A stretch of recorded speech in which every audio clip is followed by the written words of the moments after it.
तो आज हम अपनी ज्ञान इंद्रियों का विकास करेंगे। तो आज हम कविता सुनाएंगे और आप सभी ने सुननी है, फिर मैं आप सभी से बारी बारी सुनूंगा। तो आज हम करेंगे मछली जल की रानी। मछली जल की रानी है, जीवन उसका पानी है, आग लगाओ डर जाएगी, बाहर निकालो मर जाएगी। एक बार फिर सुन लो, फिर मैं आपसे सुनूंगा। मछली जल की रानी है, जीवन उसका पानी है,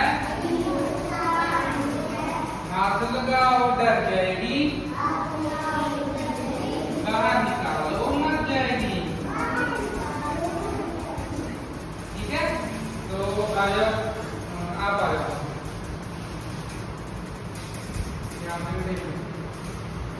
सभी ने साथ में बोलना है।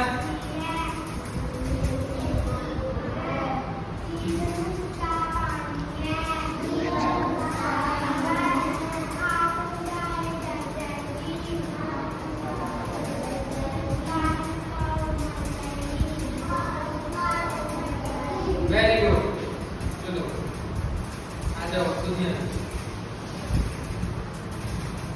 चलो मछली जल की रानी है,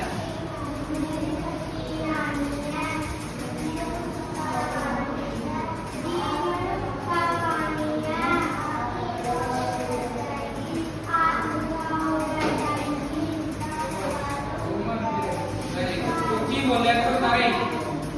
चलो आ जाओ, ऊंची बोलना सारे ने।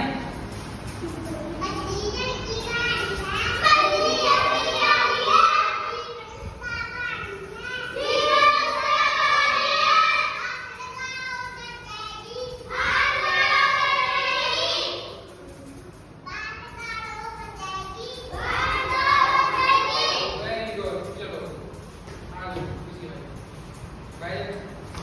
कितने हो गए भाई तुम्हारे?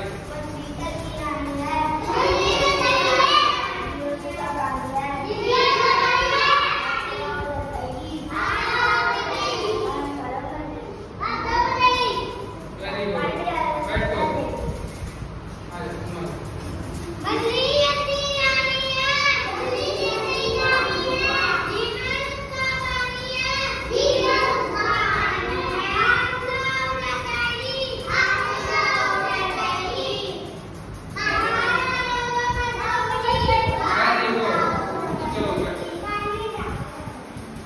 आ जाओ, आ जाओ, जी आ जाओ, आ जाओ, आ जाओ, आ जाओ, आ जा जल्दी।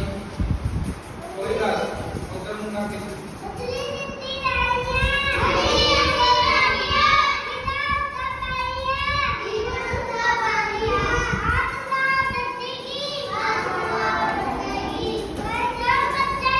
वेरी गुड, चलो शाबाश।